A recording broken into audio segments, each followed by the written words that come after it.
Hey, Nick here. I made over 100,000 US dollars this month using automation and make.com. As we all know, automation has a ton of moving parts, and the biggest and hardest one for me to figure out personally was pricing. So what I want to do in this video is I want to break down how to price automation services effectively. I'm going to give you guys a simple step-by-step way that you can do so, and I'm going to show you 8 distinct and exhaustive pricing methods that I and many other people in my communities use to price their projects. If that sounds good to you, then stay tuned and let's get into it. I hope you guys got a pen and paper because we are breaking out the spreadsheet for this one. As per always, just a little preamble. This is my own process and my own thinking. It got me to $72,000 a month with my own automation agency, but I'm not trying to say that this is the only way that you can do things. If I were you, I would take what works, leave the rest. Another little disclaimer is naturally that there are many ways to price. One thing that I will let you guys know right off the bat is that no pricing methods are perfect. Like there is no pricing method that is perfect in every way, shape, or form. All of them actually have drawbacks. And not a lot of people that are talking about this are going to tell you. The reality is some are better than others for different circumstances, different offers, and different services that you're selling. So I'm going to try and get pretty nuanced with it. I don't want to just give you guys a simple price this way, that way, and that way answer, because I don't really feel like that's fair to the concept of pricing in general. So you don't actually need to use all of the pricing methods I'm going to talk about.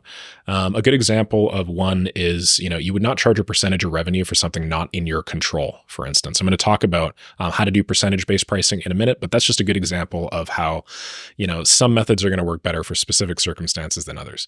You probably also would charge different types of companies differently. So you wouldn't charge a small to mid-sized business at about 10 staff members the same way that you charge an enterprise company at 1,000 staff members. Odds are they also probably have their own rules and regulations and, internal policies that dictate how they price or how they work with vendors. So, you're going to have to work around that, and I'll mention that a little bit later on in the video. Another thing I'll say is that some methods work better for different stages of your business. Hourly pricing is super popular, especially on jobs platforms like Upwork and stuff like that. It's very simple to get started with. I actually recommend people that have never made money on the internet to start with it, but note that it becomes super limiting as you grow and as you scale your business. I'm going to cover that. And really, just to loop it all together, the best agencies constantly reevaluate the best ways to price to maximize their value. So if you want to be one of those aforementioned best agencies, you should probably do that too. Okay, great. Let's dive into method number 1. We are going to start with hourly just because hourly is by far the most popular. I'm going to zoom in a little bit here, and I think I'm going to put my face in the top right-hand corner this time just to be a little spicy. So here's a quick example of what hourly pricing might look like. You get a client on Upwork. They want you to build a simple automation from the ground up that's custom to automate some repetitive data entry task. Maybe you are grabbing data from source A, pasting it into a spreadsheet, something like that.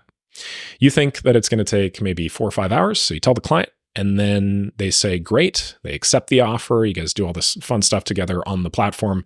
And then the billing begins at $100 per hour until the project is complete. If the client adjusts the scope or wants something new, you're just going to continue billing them at that rate. This is how the vast majority of hourly gigs go. Typically, this works best for very small projects, discovery phases with high uncertainty in scope. That means that, the client doesn't really know what they don't know. So just to hedge their bets, they don't want to pay somebody $10,000 or $100,000 for something they're not really entirely sure what they want. Automation agencies and freelancers that are at the start line of their business tend to choose this as well. And there's also some good and some bad. So the good involved in pricing on an hourly basis is that it's super easy to start, right? If you think about it, hourly pricing is the default. Everybody on planet Earth after the age of 5 sort of understands how this works. The clock goes by 1 hour, and every time that happens, you receive a certain amount of money in your pocket or on your timesheet. It's very well defined. It's supported by all major freelancing platforms, just where a lot of newbies get started on. It's something that just sort of transcends you having to explain it. And it also appears from the client perspective, very low risk. So these are all the good points in hourly pricing. This is the main reason why somebody might want to start with hourly pricing, just because it minimizes friction, lets you get up and running, lets you get your first couple jobs out of the way. And you'll notice that the bad is a lot longer than the good here. And the reason why is because if you think about it logically, the time that you spend building a system does not accurately reflect the value that you bring to an organization, especially nowadays with templated systems and solutions like make.com, Zapier, no code. It's the time that you spent and invested learning how to build those things and maybe building out those templates that actually matters. That's what actually reflects the value you bring to an organization. So the point I'm making is if you're really, really good, you're going to work much faster than other people and you're going to make less money because of it. So why would you want to commit to hourly pricing if it's not just your first few gigs and if it's not just this crutch? Because it penalizes you for doing good work fast. It's silly. I should also note that this actually can be less appealing to clients sometimes, especially on larger projects, because from their perspective, costs can escalate. There's no fixed cap to it. They don't really know when costs are going to end.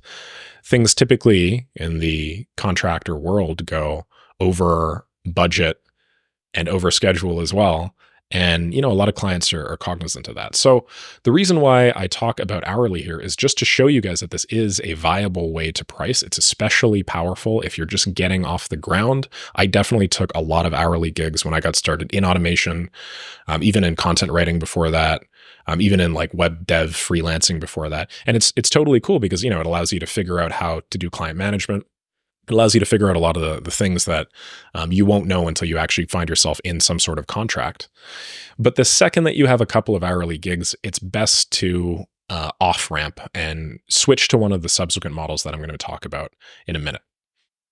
So now we get away from hourly and now we're moving into higher value ways of pricing. I'm calling these value-based methods. They're all fixed price. That just means that instead of you being billed or instead of you billing the customer or client based off time, you actually just give them like a fixed amount of money. And then based off that fixed amount of money, you can bill them maybe half up front, half after the project's completed. If it's like a big enterprise company, a lot of the time they'll want to work based off of what are called milestones or tranches, which is where, maybe it's like 25% at the beginning and then 25% after some milestone is completed, 25% after another one's completed, then another 25% at the end. Anyway, that part isn't super important. Just understand the broader concept here. Here's how this first way of value-based pricing works. It's called cost saving. So, example. A friend of yours runs a consulting business. Right now, it costs this consulting business $50,000 a year to pay a staff member whose sole job it is to generate reports. They do analyses, graphs, spreadsheets, package them in a PDF, send them off to customers. This is extraordinarily common. There are a lot of consulting businesses that pay people, between $50,000 to $100,000 a year just to do shit like this.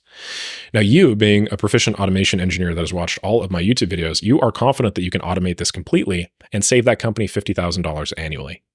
So the way that you would do cost saving based pricing in this manner would be to charge them 25% of the savings. So somewhere between $10,000 and $15,000. Why didn't I just write $12,500? I don't know. I guess I was a little bit sleepy. The point that I'm making is what you do is you figure out how much money you're saving the company with the system, and then you charge some percentage of that money. You can only do this if you obviously talk to the customer, if you consult with them, if you figure out their pain points and how much money this lack of a solution is impacting in terms of their bottom line. But once you know that, you have a ton of leverage in negotiations, and you can charge some percentage of that to help their business out. So this is the first method. There's another method in a second, revenue uplift, which I'll talk about. But this works really, really well as an off-ramp or a transition from pure hourly-based pricing. Typically, this works best with automations that directly reduce operating expense, or they streamline some sort of very resource-heavy task. That contractor or consultant that costs $50,000 a year is a good example. Larger companies with high revenues but poor margins or inefficient operations are great targets here because let's think about it. If a company makes $100 million a year, and if you can improve their margins by 1%, you are making that company $1 million a year, right? So they can justify spending a lot of money on you. It doesn't really work as well in the other way around. Like if a company's making $10,000 a month, let's say, hypothetically, and you can shave 1% off their margins, well, what is that? Like $100 extra a month? You can't really justify too much from there. But I think you guys kind of get my point. It does take a few clients before you can intuitively scope projects like this. A lot of the time, one thing that I see in my community, specifically my beginner community, Maker School, is people really struggle with talking about money, about dollars with customers or prospects at the time, I should say. They just feel like it's this elephant in the room that's kind of staring them down, but they just can't really get down to brass tacks and be like, okay, so how much money is this costing you? Oh, you don't know? Well, let's figure it out right now together. So if you're just at the very start line of your automation business, your agency, and you haven't really figured out how best to talk about stuff like that, you may find this difficult. You may also screw up a little bit. You might quote either way too much money or way too little money a few times. That's all right. This is all just part of the learning experience. At least now you know what this is. So the real benefits here is that cost-saving based pricing is not tied to your time. It is way more scalable than something like hourly, which we talked about a moment ago. It also lets you template out your work. It aligns incentives between you and the client. What I mean by aligning incentives is instead of you being penalized for doing a faster job better, if you do a faster job better, you're rewarded because you just did the same job and made the same amount of money in a fraction of the time. You can make $10,000 in a few hours if you build it right. There are a lot of systems out there that do stuff like what I just talked about, generate reports and assets and PDFs that can literally eliminate a staff member, like Terminator T2 style. I'll be back. That you can build in just a few hours, and you can charge $5, $10, $15, $20,000 for it, right? Note that I'm charging them 25% of the savings here, or in this hypothetical, we're doing this on an annual rate. So in this case, it's probably like a one-time build plus some sort of like low monthly maintenance. I'll get into retainers and subscriptions in a moment, but you can make a ton of money in a few hours if you build this right. The bad here, and there is always bad, as I mentioned, no pricing method is perfect, is it's harder to justify saving money in practice than it is to making more money. The gap between the money that you save them and the money you charge for them is also, there will always be a gap. You will never be able to charge like $50,000 for a system that saves somebody $50,000. The reason why is because you got to think of it from the client perspective. They have a solution right now that costs them 50 grand and it works, right? It does the thing that it's supposed to do. Your solution might cost $10,000, but there's uncertainty. You don't know if it's going to work. There's risk on behalf of the client. They aren't entirely sure if you're the professional that maybe you seem to be. There's risk on behalf of the technologies. They don't know if these technologies have 100% uptime. They don't know if there might potentially be some issues with them. There's costs for the technology. There's costs for your time that might be hidden, right? The point I'm making is you can never actually charge the amount of money that you save. You can only ever charge a fraction of that. In context, you can usually do up to about half or so. I mean, this is like a loose rule of thumb that I'm just giving you guys from my own experience here. I have only ever charged up to about half of the savings. And that was when the client was extraordinarily confident in me, very risk tolerant. We had basically no maintenance costs and we had basically no infrastructural costs. So yeah, that's the bad. As you guys can tell, this is still way better than hourly pricing, but no pricing method is perfect. Let's move on to the third. The third major method is called revenue uplift, or rather, I just decided I would call it revenue uplift, so now we're all calling it revenue uplift. The example here is you're working with an agency. You build them a cold email system that you project will net them at $10,000 a month in sales, about $120K a year. So what you do is you charge them a one-time fee of $3,000 for this system, which is 30% of rev. And that's just to set up the system to, connect the mailbox, to do whatever hijinks you need to do in the background, along with a monthly management cost of $2,000, 20% of revenue. Why did I break it up like this? Well, I broke it up like this just to show you guys that at the end of the day, this is your business. This is your freelancing operation. You could do whatever the hell you want. You could charge an upfront amount for a certain thing and then a monthly amount for another thing. I'm just trying to show you guys that you guys can be flexible in the way you do these pricing, these proposals. I want you guys to know that there are a variety of options here, and you can also mix and match them however you like. So typically, how does this work? Typically, this works best with sales and marketing automations that have clear attributable revenue impact. What I mean by revenue impact is, it's a sales system. It's a growth system. It does something on the front end. It DMs people on LinkedIn, or it cold emails people by scraping their leads from Apollo or something, right? It's something involved in outreach, something involved at the front end of a business. And because it's involved at the front end of the business, you can typically actually make a lot more money with stuff like this, right? You can only ever save 100% of your revenue, but you can make an infinite percentage more of your revenue. So what I find in practice is beginners also find this difficult just because, again, they don't really know how to talk about money. They don't really know how to conceptualize what the customer lifetime value is. If a business, every 10 meetings, they close one client and the client is worth $10,000, you can kind of think of it as that meeting in and of itself is worth $1,000 to that business, right?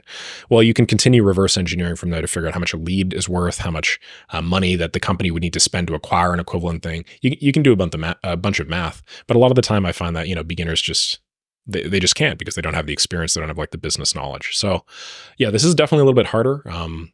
It's harder than hourly, but maybe it's about on the same level as cost savings. Okay, so the good is, again, this isn't tied to your time. It's much more scalable. It lets you template out your work and it aligns incentives between you and the client.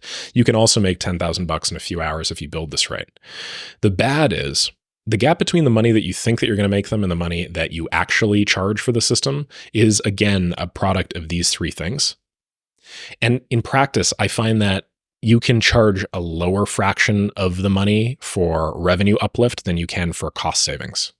So what do I mean by this? Well, in the previous example, we saved a company $50,000, and then I said the maximum that I've realistically charged is about half. And I've worked on a ton of projects here, so I don't really think that this is just my own lack of confidence. I think that there is some theoretical limit here, and it's about half.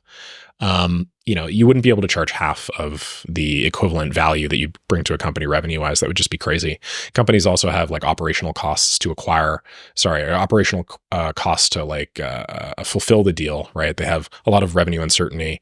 They have like operational uncertainty. They have debts a lot of the time, right? So if you were to charge them 50% of every dollar that you made them, most of them wouldn't be able to survive.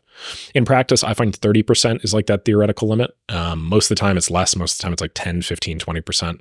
But obviously you could still make a ton of money on this. And I'm going to show you a few alternative revenue uplift models in a moment that frame this just so that it's not like a one-time fee. It's sort of like a distributed recurring fee based off of performance. Okay, speaking of performance, this one is the per outcome model. Now I say e.g. meetings booked just because that's the simplest way for me to conceptualize this because I sell a ton of cold email. Here's a quick example. You're working with an agency.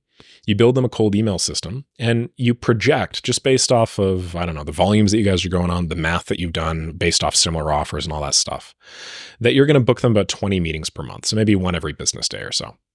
Now, historically, they close a quarter of those. So they close 20 divided by 4, 5, right? And the customer lifetime value of that is $2,000. So if you do the math, basically what I'm trying to show you is this is equivalent to this, right? It's about the same thing. $10,000 a month over here, $10,000 a month over here. So what you do is you pitch them that first thing and they say, man, I don't really like this. I don't really think that this is feasible or possible. I don't have the money to spend up front. Why don't you only pay me, I'll only pay you on results or something. So what you do instead is you pivot and you charge them a per meeting rate of $150 each instead. So instead of you getting that money upfront sort of guaranteed, what you do is you say, hey, I completely understand. I'm going to charge you based off of the outcome because that's how confident I am that I'm going to crush it. So if you do the math on this, 20 meetings times $150, well, that's $3,000 a month. That's actually a little bit more than what we were charging before. And in reality, you can make a lot more money with per outcome and revenue percentage-based splits, which I'll talk about too, than you can with like a fixed price thing, simply because these things scale with performance. And if you're a really high performer, you can make a ton of money for other businesses. Okay, so typically you do this with projects that have quantifiable outcomes that you are super confident you can deliver. This is going to be stuff like meetings booked. Maybe you do some recruiting automation that's going to be candidates placed. The unfortunate part is beginners are going to find this very difficult to do in practice because they're just not going to know enough in order to land these deals consistently or get these booked meetings or get these candidates. The kind of terrible irony is, unfortunately, it's usually beginners that take these projects on disproportionately because a lot of the time cheap clients will respond just like they did in my example. They'll say, no work unless you don't charge me anything up front, only on deal sign or something of that nature. So a lot of the time you will sort of be forced to do this as a beginner, especially if you have no real experience under your belt and you just want to get a case study through the gate. Which I find just hilarious. I mean, I did a couple of these as well when I was first starting out. I had a couple of them that worked. The vast majority of them did not, just to be completely clear with you. I've also had a few people that I work with now that charge per outcome and they make a boatload of money because they're pros at it. We're talking $30,000, $40,000, $50,000 a month. So, it's usually like a high risk, high reward thing that you only take on if you're good. Okay, speaking of good, the good is that it's a lot easier to conceptualize on the client perspective than an upfront cost. Instead of the client spending $3,000 on you, basically, mentally, they're saying, well, I'm going to spend $150 on him, and then he's going to generate, or I will wait for him to generate results, and then I'm only going to have to spend $150 on him, right? So you're tying it to a performance metric. Technically, there's unbounded upside. You can make as much money as you want. And since book meetings are probably entirely in your control in this example, you are mostly responsible for how much money you make. Like if you're not delivering, well, that's not really on them, right? That's on you. So you could just become better at what you do. You could find a more effective method to squeeze all the value out of these cold leads and you'll make more money. The bad is it's not stable. It's not guaranteed. There's no upfront revenue. Though you may feel confident, there will still be some circumstances that are definitely outside of your control. You also have no deposit. You have no way of paying off startup costs. You think about this specific system, which is cold email system, you are going to have some startup costs. You're going to have to buy some domains, buy some mailboxes. You're going to have to, I don't know, maybe pay somebody to set all of this stuff up for you. If you don't have something to offset those initial startup costs, you will basically always be operating at a loss until some inflection point, theoretically. I also find, just anecdotally, if a client doesn't pay you something, like to start a project, to kick off a project, they tend not to be as locked in to that project. And they tend to, I don't really know what it is, maybe the lack of like confirmation bias or cognitive dissonance or something. They tend not to believe it in as much if they haven't paid for it, which is funny because it's like, well, shouldn't you believe in it more because I'm doing it all without even charging you anything? But clients are funny. More generally, humans are funny. And that's sort of how we do things. The last thing I'll mention here is payment schedules can suck too. This is contingent on how you set up the payments. I recommend setting up your payment schedules as shortly as possible and as a small interval as you can. So most of the time we'll bill people monthly, right? Well, if you're doing some type of per outcome based thing, don't bill them monthly, bill them weekly. Send an invoice every 7 days or something of that nature that counts up the number of meetings booked and then charges them. Better yet, put them on auto pay and you actually just decide how much it is and then bill them. Obviously, it takes some time to get to the point where you're confident enough to do these sorts of arrangements, but I think you guys get my point. Minimize the intervals. All right, another pricing method here is called the hourly retainer. I think that's probably the most obvious way to transition from doing something purely hourly to getting some sort of MRR here. Here's a quick example. Let's say you've been working with a law firm for the last few months. You've been creating simple systems that streamline their what the hell is that called? Client intake. Good God. On average, you bill around 20 hours at $120 an hour. Next month, you approach them with an offer. You say, hey, Mr. Whatever, instead of you paying me $2,400 at the end of the month, why don't you prepay me 20 hours at a reduced rate of $100 an hour at the beginning of the month? AKA, instead of paying me $2,400 at the end, why don't you pay me $2,000 at the beginning? You're going to get cheaper hourly rate from me. And you know that you're going to use and exhaust my hours anyway. And then I'm going to get guaranteed work. So I'm going to be able to go to sleep at night without tearing my hair out. So it becomes a win-win for both of you, basically. And this is one of the simplest ways to go from working entirely on a project basis to working on a consistent MRR or some sort of monthly recurring basis instead. I took a ton of these when I started out. Hourly retainers were still hourly, of course, but they were also monthly. And it was that monthly revenue that gave me a ton of financial certainty, that calmed me down quite a bit and enabled me to look a little bit further than just like the next day ahead. I was able to start making longer term plans for weeks, months, years in advance. So typically what this looks like is some sort of ongoing automation maintenance, some incremental improvements to systems. If a client hires you consistently every couple of weeks or something like that, then pitch them on an hourly retainer instead. Save them a little bit of money, save you a little bit of that variability. The benefit there is that it's the simplest and easiest transition to a monthly payment model. It's also great for beginners. I highly recommend do hourly. Like if I could go back in time and tell myself I would do hourly, and then I would try and transition at least one client to an hourly retainer. And the second that I have that, I'd be like, okay, I'm probably good enough to now start charging on a value basis instead. You can also put your clients on auto pay. You can effectively buy yourself that MRR with the $400 differential, which a lot of the time is worth it. The bad is obviously it's still hourly. Your value is not being ideally represented because it's not really in the amount of time it took you to build that system, right? It's the amount of time, energy, and resources that you've built up over your lifetime in this career. Still, not too bad, if I do say so myself. The sixth is deliverable-based retainers. So, quick example here, and let me explain why this differs a lot from the previous retainer. The example is, let's say you've been working with a marketing agency for the last couple of months. Every few weeks, this marketing agency will ask you for a consultation. In that consultation, you guys will discuss a system that you guys are building together. And up until now, the way that you've been pricing these systems is using the cost saving and revenue uplift models that we talked about earlier. But you really like these clients. You love them. They love you. And you want to turn your currently one-off revenue into monthly recurring revenue instead. So here's what you do. You approach them with a deliverable-based retainer. You say, hey, Dr.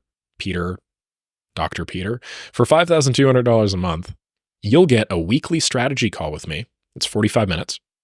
You'll get a monthly priority plan where we lay out the next 4 weeks of operational priorities. You'll get daily Slack availability where you can contact me within 15 minutes between 12 to 2 p.m. Anybody on your team can. I'll be your QA guy. I'll help train them. Speaking of training, I'll give you 1 2-hour team training session. Maybe if they're in your city, you even go to their office and do this in person. On top of that, I'll also give you unlimited maintenance on old projects. You never have to pay me a one-off amount to fix up an old system or something. I got you for life. And in addition, you know how you've been gushing over my YouTube videos that I've been posting and you love that system and that system and that system? I will give you one of those systems every single month and install it in your business myself. You get to pick at the beginning of the month, and then by the end of the month, you'll have it. Doesn't matter what system it is, however complicated it is, I'll do that for you. All right, so as you guys see, we've shifted the value prop, right? Previously, the value prop was, I will spend X hours with you or working for you. And now the value prop is, you will get X deliverable as a result of working with me. AKA, the $5,200 a month that you spend will net you some sort of return on your investment, right? So typically, this works best with clients that value your systems and routinely consult with you. It's also great for longer-term growth-oriented partnerships. I mentioned inbound clients here as well, because this has been great for me as I've started growing my YouTube channel. I've signed a lot more of these because people just instinctively like and trust you. I think they probably also listen to my logic around hourly pricing. They're like, yeah, that's right. Let me just pay Nick deliverable-based instead. So the good here is you have super high leverage, okay? You have control over all of your deliverables, meaning you get to pick how you want to construct your retainer. You don't have to construct it like I did. This is just how I personally do mine. You guys construct it however the hell you want. So you could build it out in a way that's like hyper leveraged that takes you as the service provider like 2 hours a month to do, right? And that means that you can feasibly make a lot of freaking money. You can feasibly make like $500 an hour or more consistently over a long period of time. And you can also, just like before, put your clients in auto pay and then grow your MRR. The thing is, it's also, and I put this in the good for some reason. It's very good that this is hard for beginners because we don't want any of them taking our money. But it's very hard for beginners to do because they have to constantly justify their cost. If their systems do not deliver an ROI, they will be let go eventually. And that's something that you just have to know. So if you're charging some sort of hourly rate or whatever, it's personally a lot easier to justify this, right? Because they can just cut you off at any time on the hourly basis. And also it's your time that they're paying for, not necessarily your ROI. But in this case, it is strictly framed as like, hey, if you're paying me $5,200, I want to make you some multiple on that. The only thing that you deliver are deliverables, obviously. So this calculation of does Nick generate me more than 5.2K a month? I just find that it tends to happen substantially more often on a structure like this than it did on a structure like this. So again, it's just kind of a high risk, high reward thing. You can make a lot more money in this method if you're a little better and more mature, I want to say, with your business processes. It's just sort of what you got to do. All right, now I want to talk about one alternative pricing based method, and then I'll cover the last one, which is pretty contentious, which is percentage of revenue. But this is a very interesting pricing method, and I've seen it happen a lot more in my community as of late, specifically with people that are building SaaS companies using no-code tools. What do I mean by this? I mean, SaaS companies, the capital S in there stands for software. You're offering software as a service, right? Well, what you can do with a lot of no-code tools is you can actually build out the infrastructure for a SaaS company just in your no-code editor in make.com or Zapier or NA10 or something like that. You don't actually need to do all of that programming. You could have a function that, you have some website on the front end that people log into, and then they put in some website brief, and they say, I want a website that looks like this, that looks like that, looks like that. And then you could send that request to your make scenario. That could generate you a bunch of HTML, and then you could spit it back at them, and then voila, you basically have your own SaaS. It's just your SaaS is through your no-code platform instead of code, right? So per asset-based pricing, I find in practice tends to work really well for that, and a lot of people are using that. I have done per asset pricing myself just a couple of times. I personally did not find it super valuable. I ran a content editing SaaS that actually worked specifically, like basically exactly like how I just told you. You just put in your content and then it would sort of edit it for you. And then I charge per asset there. But let me give you an example here, because why the hell else did I write all this stuff? The example is you create a content production system that's light years ahead of what most other agencies are doing. You start selling it to content and SEO agencies on a per asset cost. That means that instead of selling the system itself, you sell the deliverable, which is an article. and then you just charge a certain amount per deliverable, right? So if I generate 20 articles a month as a user of your system, and every one costs $20, well, then I'm paying you $400. You can implement this in a variety of ways. You could have this be instantaneous pricing where every time you do it, you need to pay, although I don't really recommend that. There's a reason why a lot of companies like this credit-based stuff, because when you spend money that isn't like money, you tend to spend a lot more of it. If you've ever wondered, that's one of the main reasons. It's also easier to deal with on your end, obviously. So a lot of the time in practice, what people do is you'll pay a certain amount of money for a certain number of credits, and then it's like, well, great, now you have those credits. What are you going to do? Not spend them? Obviously, you got to buy 100 articles in order to make it into our thing. You're going to find a way to spend that other 99. So typically this works best for modular SaaS-like products where each deliverable can be separately priced and implemented.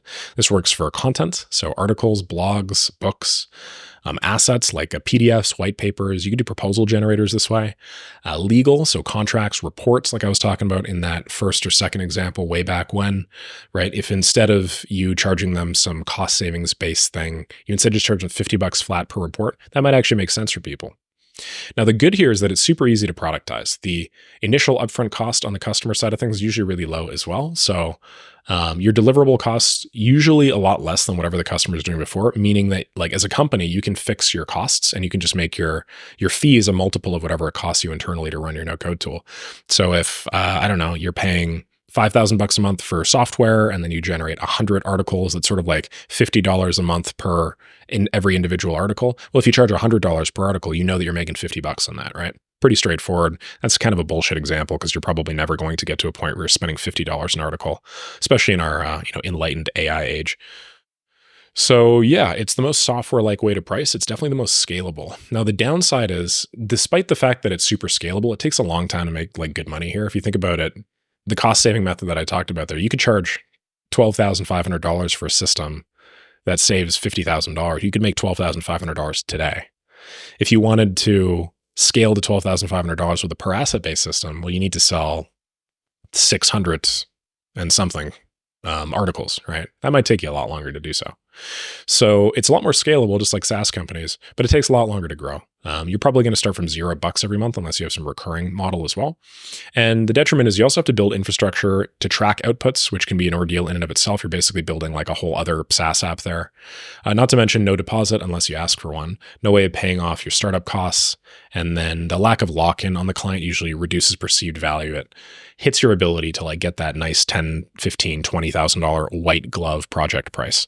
So I don't really do this to like make my money. I've done and experimented with this a couple times, but I'm bringing this up because I've seen it in my communities, and there are a few people that are doing quite well, all things considered. All right, now we make it to the daddy of pricing models. This is the percentage of revenue. Quick example, you build this amazing LinkedIn DM plus voicemail drop system, and it reaches out to people. It leaves customized messages based on their profile. You then hire a closer and install a closer in your business. This is the salesperson that, closes the deal. Your system takes very little setup time. It's mostly templated, and you're hyper confident that it works because maybe that's what you're doing for your own business. That's how you're getting your own customers. Now, you know of this old business acquaintance, Dr. Peter, who currently needs leads and who could use a system like this to scale up his business. So you offer him a deal. Hey, Dr. Peter, I'm going to generate, nurture, qualify, and close all of the leads using this system. And all you have to do is fulfill them, okay? So you are a marketing company, or maybe you sell ads, PPC. I will generate you the clients, and then all you have to do is just fulfill the clients. In exchange, all you're going to do is pay me 25% of the gross revenue of each deal. Maybe this is more money than you were paying before to get your own clients, but it's consistent as hell, and you know exactly how much money you're going to pay for it every time, right? Benefits for you. You can make an insane amount of money doing this. You can make a crazy amount of money, but you have to be really good at what you do and how you set things up. So typically, revenue generating automations where there's a clear correlation between automation and income work. So this is almost always going to be something on the front end. It's going to be sales, right? Because we're doing a percentage of revenue. The good here is that you have super high earnings potential. Technically, they're unbounded, partnerships like these are how you make the multi-6-figure revenues. I think if you look at anybody that's like between my revenue range and maybe like $1.5 million a month or something, they basically all have some sort of partnership-based thing going on where they will produce some insane leverage on the front end and then just take some cut on the back end. You can kind of think of this like this is what a lot of affiliate people do as well. They take a percentage of the sale attributed to the lead that they generate, and so on and so forth. If your systems are good and you trust the people you partner with, you can print money. You can also use very strong offers in this way to sell clients for your own company because you handle everything and the customer pays zero. I mean, think about the offer, right? I think Alex Hormozi talks about the perfect offer, and it's like, we'll do everything for you. It'll cost you $0. We'll take like a certain percentage. And if it doesn't work and you don't make this much money, we'll even pay you, right? It's like the perfect offer. Well, you actually get to use the perfect offer. Logically speaking, you would have to be very silly to say no to something like that at face value. It's like, hey, I only make money when I make you money. Therefore, there's zero risk. Why the hell not? That said, you do have to make sure you trust the people. So you should have a strong vetting process if you do this. Now, here's the bad. The bad is you may not always have total control over the outcome here. So you also don't get paid anything upfront, right? Unless you structure it in a way where you do. And some people do, right? The growth partner model who was popularized by this one guy that I used to follow on Twitter. Somebody in the comments will know, does this where like you, I don't know, pay 10 or 15 or 20 grand up front or something like that. And then you get like 7% of their revenue as well. So you can offset this, but just speaking percentage of revenue, you don't get paid anything up front, which could impact your ability to deliver this at scale, especially if it has high costs. And again, you have to be very good at your shit in order to make this work. If you're not good at your service, if you're not confident that you can deliver what it is that you're promising, you're not going to make any money and it's just going to be all cost for you. Similarly to what I talked about before with the per outcome model, unfortunately, I find a lot of beginners get stuck here because they pitch some offer to somebody and then they say, I don't want to do it that way. I only want to do it if when I make money, you make money. So let's do it that way. If you're that confident about your service, you might as well, right? Which I understand the idea, but obviously that doesn't really help you get your agency off the ground if you're a total newbie, right? So again, ironically, it's a lot of newbies that try this stuff, fail, and then are like, I'm never doing percentage of revenue again. But it's just a time and a place thing. You just have to be skilled enough. You have to be, obviously you have to have like a good network in order to make this stuff work. And you have to trust the people that you partner with. So obviously the big question is now, which one is best? Typically my rule of thumb, and you can do this if you believe in the stuff that I've been telling you guys about over the course of the last few months. And if you don't, you don't have to. But typically my rule of thumb is if you're a total newbie, the fastest way to go from that total newbie to that expert that I talked about earlier is to go hourly. It is well established. It's a very easy transition from a 9 to 5. It's the way that the vast majority of the corporate world works. So it's not going to be uncomfortable for you. It's not going to be uncomfortable for the client. All you're looking to do at that first stage is to make your first few bucks on the internet. We're minimizing friction, just go hourly. It's super straightforward. After you get your first few clients, and maybe one of those clients is an hourly retainer or something, begin charging based on value. Remember, I talked about 2 value-based methods. There was cost savings or revenue uplift. Cost savings is going to be better if you're working with large businesses with small margins, and then revenue uplift is going to be better for small businesses with large margins. They tend to be a lot hungrier. Let's combine this with some type of retainer or subscription-based pricing for added leverage so that you're not restarting from zero every month. Maybe this is like clients 1 to 3. Maybe this is like clients 3 to 10 or 3 to 15 or something. And then if you become a professional and you become confident in your ability to deliver, start experimenting with per outcome or per percentage-based sales methods, also combining with retainers or subscription-based pricing for leverage. And this is how, assuming you've found that golden goose laying, hen laying golden eggs or some shit like that, whatever the saying goes, this is where you can start scaling up your revenue extraordinarily quickly. You'll eventually find some button on the internet that you press, and every time you press, you make $1. You'll just start spamming that button like crazy with a model like this. And you'll start making a lot more money. Awesome. I really appreciate your guys' time. If you guys have any questions about any of the pricing models that I mentioned, just drop them down below. I'm on a YouTube comment binge right now, and I'm responding to as many of these puppies as I possibly can. Otherwise, if you could do me a big favor, like, subscribe, please. I think that there's a big chunk of y'all, for whatever reason, that aren't. Maybe it's just because I'm blowing up a little bit right now or something like that, and a bunch of new people are seeing my content. But if you like me, then just make sure right now to scroll down and click that button. And I'll see you all in the next video. Thanks so much. Have a great rest of the day.